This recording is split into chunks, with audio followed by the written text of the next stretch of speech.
Mga katambay, kamusta po? Si Kamano po, nagbabalik naman po muli para po magkomento po sa inyo dito po sa Tambayan Makabayan. Magandang umaga po muna sa inyo, tanghali, hapon, gabi at madaling araw po sa ating lahat. Sana po nasa maayos po tayong kalagayan, mga kababayan. Umpisa na po natin mga tambay, magkomento na po tayo. Ito po, komentuhan po natin mga tambay, ito pong balita ng mainstream media, mga kababayan. Nagtataka lang po si Kamanong, mga kababayan. Parang sinasala lang po ng mainstream media. Mga kababayan, salang-sala lang po at pinipili lang po ang kanila pong ibabalita. Lalong-lalo po sa maanumalyang korupsyon sa ating bansa. Mga kababayan, piling-pili lang po. Napapansin ko po yan eh. Napakarami pong magnanakaw na politiko sa ating bansa. Pero, iilan-ilan lang po ang kanilang pinipili, mga kababayan, para po ibalita sa taong bayan. Isang damukal na politiko, isang damukal na congressman, senador, pero ilan lang po ang kanila pong sinisiraan yata umano.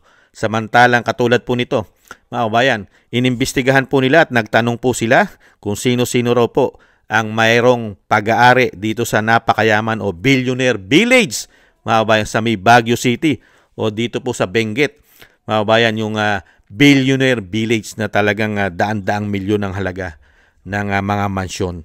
Pero, ang pinangalanan lang daw po, ang pinangalanan lang nila ay ilan-ilang politiko na sinasabing nasa sangkot sa flood control.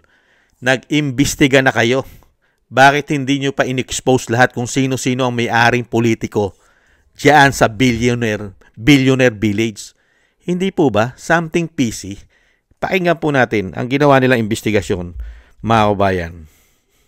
Di kalayuan sa Baguio City ay ang tinaguriang Billionaires Village, ang Alphaland Baguio Mountain Lodges. Mga bigating negosyante, artista at politiko ang mga nagmamay-ari at namamasyal sa mga luxurious log homes dito. Ang ilan sa kanila dawit sa flood control scandal. Narito ang exclusive agenda report ni Dobby de Guzman. Ito ang Alphaland Baguio Mountain Lodges sa Tukmo, Buklaw Road, Itogon, Benguet. Sa tuktok ng bundok na may kabuang lawak na 100 hektarya, nakatayo ang mararangyang log homes. Mas malamig ang klima dito kumpara sa Baguio City. Ang presyo ng bawat log home ay tinatayag na sa pagitan ng 60 million hanggang 100 million pesos depende sa laki. Sa 6-bedroom log home, 150,000 pesos ang renta sa overnight stay. Base sa website ng Alphaland, nagbukas ang exclusive vacation home sa mga sikat at mayayaman noong 2018. Ayon sa dating miyembro ng Alpha 4 Security na tumangging magpakilala, 2021, nang dumalaw sa Alphaland si dating Ako Bicol Party List Representative Zaldico kasama ang buong pamilya. Sakay sila noon ng Augusta Westland helicopter na nagkakahalaga ng $16 million. May 5-bedroom unit din dito si Benguet Representative Eric Yap. Kumpirmado ito ng Benguet Provincial Assessor's Office. 525.93 square meters. Tapos including doon, 31.13 square meters na parking lot. So, one-story building lang siya. Saan po yan, ma'am? Sa Bulacan, Itogon, Benguet. That is a place where matatagpuan po yung Alphaland. Pagbubunyag pa ng informant, may 6-bedroom unit din si Senator Francis Escudero, pero hindi raw ito nakapangalan sa senador, bagkus ay sa Charm of Baguio Log Homes Holdings Incorporated. Sa records ng Provincial Assessor's Office, walang Alphaland Log Home Unit na nakapangalan sa senador at sa Charm of Baguio. Sa pananaliksik ng Billionaire News Channel, nakita sa website ng Alphaland Corporation na kasama sa mga board of directors si Senator Francis Escudero. Sa official FB page ng Alphaland, makikita rin ang larawan ng senador, ang kanyang asawa na si Heart Evangelista at ilang pang individual na dumalo sa kaarawan ng aktres at ng wedding anniversary ng dalawa noong February 28, 2020. Nagpadala ng mensahe ang BNC kay Senator Escudero para humingi ng pahayag tungkol dito, pero hindi pa siya sumasagot. Sa Alphaland din ikinasal noong July 28, 2023 si Quezon City 1st District Representative Arjo Atayde at ang aktres na si Maine Mendoza. Base sa record ng Provincial Assessor's Office, walang pag-aari ang mambabatas sa Benguet. Pero ayon sa aming informante, may 5-bedroom unit sa Alphaland si Congressman Atayde. Para sa Agenda, Dobby D. Guzman, Billionario News Chat. Nakita niyo po mga kawalang hiyaan umano nitong mga mainstream media. Nakita niyo po, sinasala lang po nila yung gusto po nilang ibalita sa Pilipino. Maanumalya po ang flood control project. 300 plus po ang congressman, kasama po ang dating speaker. Tinetrace po nila kung may pag-aari po doon sa billionaire village sa may Benguet. Ito pong sila Saldico, si Eric Yap, si Cheese Escudero, at itong asawa ng artista na si Aljo Atayde, mga tambay. Pero, hindi po nila inalam lahat. Bakit kaya? Wala po bang pag-aari doon ng ibang politiko? Katulad nila dating Speaker Romualdez, ang Pangulong Marcos, ang Vice President Sara Duterte, at ang mga senador, ang 24 na senador, at ang 300 plus na mga congressman, kasama mga party list, wala kaya silang pag-aari doon? Di po ba? Yun yung sinasabi nating fair. Dapat, kung ibabalita mo at kakalkalin mo yung mga tao na may pag-aari doon, dapat ibinalita mo na rin lahat kung sino-sino mga politiko, dahil kailangan malaman ng taong bayan kung sino-sino mga politiko ang may pag-aari ng napakamamahal at luxurious na mga mansyon sa napakamahal na village. Di ba? Sa may Baguio o sa Benguet. Hindi po ba? Diyan mo po makikita na talagang meron lang po silang gustong tumbukin at meron lang po silang gusto yatang siraan umano. Hindi naman po natin kinakampihan ng mga politiko na ito, mga tambay. Kaya lang yung pagiging parehas na pagbabalita, gusto malaman ng taong bayan yan. Binabanatan mo sa issue ng korupsyon. Dahil alam naman po natin at lahat po sila halos ay may issue ng korupsyon. Di ba? Katulad po ni Congressman Atayde ng Quezon City at ng party list. Ito si party list na si Eric Yap ng I think kila Tulfo ito, kila Tulfo yung CIA party list kila Tulfo. 'Di ba? Magkakasama po 'yan eh. 'Di ba? At itong si Saldico. 'Di po ba? Bakit kay Saldico lang natatapos? 'Di po ba? Anong klase kayo? Billionaire. 'Di ba? Itong bilyonaryo, anong klase itong bilyonaryo report? Bakit hindi niyo i-report yung iba? Napakalaki at napakaraming mansyon doon sa billionaire village. Ang nakita nyo lang i-report sa taong bayan, yung 4 lang. 4 lang ang pinupuruhan nyo. Bakit? May kumpas ba? May kumukumpas ba sa media na ito lang mga tao na ito ang pupuruhan ninyo? Ito lang ang sasalain nyo, sasalain sa pagbabalita, salang-sala. Hindi po ba? Hindi nyo po napapansin ang balita sa ating bansa? Hindi parehas. Ang lagi lang po nilang pinupuruhan sa korupsyon, Estrada, Villanueva, di ba? Katulad Escudero, at si Yap, si Congressman Yap, at siyempre si dating Congressman Saldico, dahil tinanggal na po yata nila yan. Di po ba? At nasasama ngayon si Atayde, itong Congressman ng Quezon City. Nakita nyo, ilan lang po yung pinupuruhan nila? Di po ba? Yung halos 3 senador. Di po ba? At 3 congressman. Di po ba? Nakita 6. At hindi pa pala. Pinupuruhan din po pala nila dyan sa media. Di ba? Lagi nila rin binabalita yung paano siraan din. Umano. Si Bongo at si Senator Bato. Hindi po ba? Bakit hindi nyo tinrace lahat? Yun yung point natin eh. Kung talagang wala kang kinikilingan sa balita mo at talagang parehas kang magbalita sa taong bayan, di ba dapat parehas din ang i-report mo sa taong bayan? Hindi po ba? Ngayon, kinalkal mo na ng kinalkal ang mga politiko. Lahat naman ng politiko ay nakakatanggap ng proyekto. Lalong-lalo pag mga congressman at senador. Dahil yan po nagiging tradisyon na nila. Pagdating po sa pagawain at project at proyekto ng gobyerno ay hindi po sila nawawala ng proyekto. Hindi lang naman flood control ang nagiging proyekto ng mga congressman. Hindi po ba? Nahandiyan pati karsada at pati tulay at kay dami-dami pa na po pwede nilang pagkakitaan umano. Hindi po ba? Dapat tinira mo na lahat. Pinasadahan mo na. Di ba? Tinirace mo na lahat. Ilang congressman ang merong pag-aari dyan sa Billionaire Village. Ilang congressman at yun sana ay binalita mo. Tapos ilang senador ang may pag-aari dyan. Di po ba? Yun ang parehas na pagbabalita. Kasi politiko ka eh. Kailangan nalalaman ng taong bayan ang mga pag-aari ng mga politiko. Dahil ikaw ay lingkod bayan. Kasi wala ang politiko sa ating bansa, di po ba kailangan open book ha? Naka-open book, open ang libro mo. Kaya nga lang mga kabayan, pagdating po sa ating bansa, karamihan po ng politiko, gusto closed book po sila.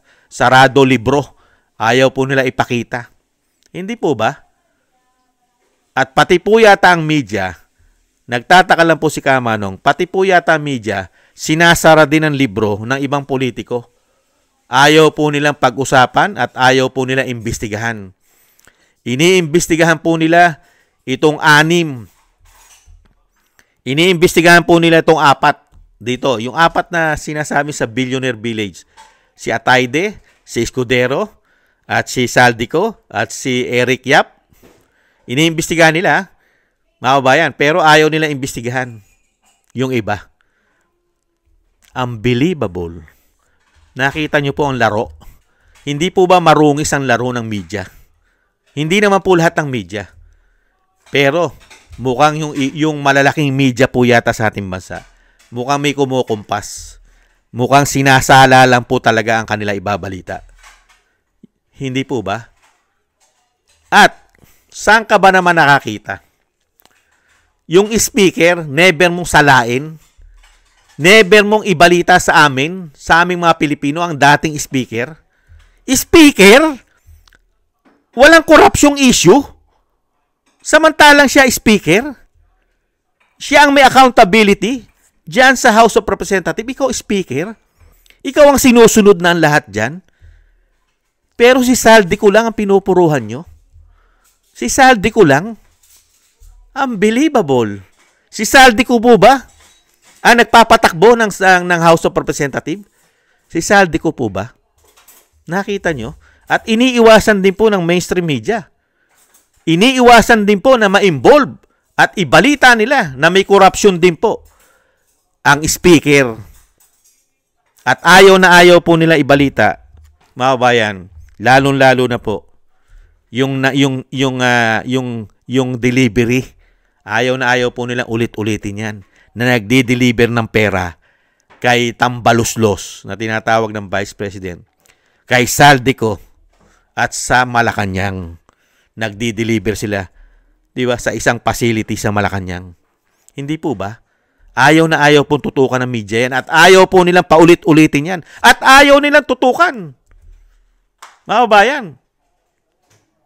At ayaw nilang ibalita sa atin ang napakaraming ari-arian ni speaker. Gaano ba karami ang ari-arian ng isang speaker? Hindi po ba? Tumutugma po ba ang kayamanan ng speaker sa kanyang sinusweldo? Sa kanyang negosyo? Hindi po ba? Samantalang itong balita, itong news, lulang-lula na po sila sa nakikita nila na nakayamanan na sangkot sa korupsyon daw itong si Eric Yap, si Saldico, si Congressman Atayde at si Cheese Escudero, Senator Escudero. Nalulula na po sila dahil meron silang sinasabing issue na meron daw silang pag-aari sa Billionaire Village sa Benguet. Pero doon sa ibang politiko, ayaw nilang kalkalin para malula din sila. Ayaw nilang malula sa kayamanan ng speaker, sa kayamanan ng Pangulo. Hindi po ba? At sa kayamanan ng mahigit 300 plus na mga congressman sa ating bansa. At 24 na senador. Unbelievable. Hindi po ba? Nakakalungkot lang po. Bakit nagkaganito? pati ang media kasama na sa pamumulitika? Hindi kaya? Dahil ayaw na rin nila magbigay ng parehas at tamang balita sa Pilipino. Kasama na rin sila umano sa pamumulitika ng mga politiko. Saan ka nakakita? Issue ng korupsyon, mahigit 3 taon. Pipiliin mo lang, sasalain mo lang ibabalita mo sa mga Pilipino. Nasaan na yung iba? Nasaan? Lalong-lalo ang speaker. Nagdi-deliver ng pera sa speaker ayon kay Master Sergeant Gutesa at ayon din mismo sa mga diskaya. Napakaraming pinangalanan ng mga diskaya na sangkot sa korupsyon. Pero matatapos lang tayo. Ang pinakamalaking ulo na lang po ngayon pagka ang balita susundin natin. Pagka po mainstream media, ang pinakamalaking ulo na lang po katulad po ng ICI, katulad po ng DPWH pag sila nag-imbestiga, ang lumalabas pong pinakamalaking ulo na lang ng korupsyon ay kay Saldico. Natatapos na po kay Saldico. Wala na po kasunod at wala na pong tataas na ulo o pinakamalaking ulo ng korupsyon hanggang kay Saldico na lang na pinatakas pa yata nila para hindi na makauwi ng bansa. Hindi kaya? Nakakalungkot. Bakit nagkaganito ang ating bansa? Dahil lahat po sila ay naging greedy. Pati po ba ang mainstream media ay greedy na rin dahil pag-aari sila ng politiko? Hindi kaya? Ang mga politiko ay meron din pong pag-aari ng media. Kaya protektado sila. Kaya po sobra po silang gahaman na. Gahaman sa kapangyarihan. Power, pera. Hindi po ba? Nakakalungkot lang po mga tambay. Yan po mga kabayan ang ibinalita po sa atin ng mainstream media. Mga kabayan, sila po ay nag-research. Inimbestigahan po nila. Nagtanong po sila. Doon po sa local government po sa Benguet. Napag-alaman po nila na may mga politiko. Pero hindi po nila inalam lahat ng mga politiko kung sino-sino pa ang meron pong pag-aari doon sa Billionaire Village. Unbelievable, mga kababayan. Anong klaseng pagbabalita yan? Hindi po ba? Di sana pinangalanan mo pati si Mayor. Kung may pag-aari si Mayor doon. Di ba? Si Gobernador. Baka ubod na rin ang yaman si Gobernador dahil sa korupsyon. Hindi po ba? Hindi yung pambihirang buhay yan, no? Baka kayo tamaan ng kulog at kidlat pag sa mga pinagagawa nyo sa Pilipino. Sinasaksak nyo sa utak namin na yung ibang politiko ay malilinis. Ito lang ang mga korap. Itong ibinabalita lang namin. Ang mga magnanakaw. Pero yung iba, hindi magnanakaw yan kasi hindi namin binabalita. Ganon? Unbelievable. Huwag sana kayong tamaan ng kulog at kidlat. Mga hinayo pa kayo. Maraming salamat po sa gusto po ng ating tambayang makabayan sa YouTube at TikTok at sa mga subscribers po natin, sa mga nagbibigay po ng tulong. Thank you po sa inyo. Mabuhay po kayo. At sa mga nagko-comment po, like, share, and subscribe. Thank you rin po mga kabayan. At syempre po mga kabayan, yung dasal po natin para sa ating bansa, isama po natin sa ating mga dasal na matapos na po sana ang kawalanghiyaan po ng nagpakademonyo pong mga politiko at lingkod bayan sa ating bansa. Sobra na po ang ginagawang pahirap po sa ating mga Pilipino at sa ating bansa. Sana po ay matapos na po ang kawalanghiyaan nila. At isama po natin sa ating mga dasal na matapos na po sila, mga kababayan. At sama rin po natin sa ating mga dasal ang pag-iingat po sa ating pamilya at sa ating sarili, na tayo po ay maingatan. Ganon din po ang pamilya Duterte na maingatan po sila sa kapahamakan ng ating Vice President at ang dating Pangulo na madugtungan pa po ang kanyang buhay at kalakasan at makalabas na po sa lalong mabilis, mga kababayan. Isama rin po natin sa ating mga dasal at panalangin, mga kababayan. At itiis-tiis lang po mga tambay. Ganun po talaga. Wala na po talaga tayong makikita na maganda at talagang pagbabago sa ating bansa. Wala pong pagbabagong mararanasan ng ating bansa hanggang sila po ang nanunungkulan sa atin umano. At syempre, para po tayong nasindikato. Sabwatan na po silang lahat. para po sa kapangyarihan. Sana po magwakas na po sila, mga kabayan. Thank you po. Ingat po. Bye-bye.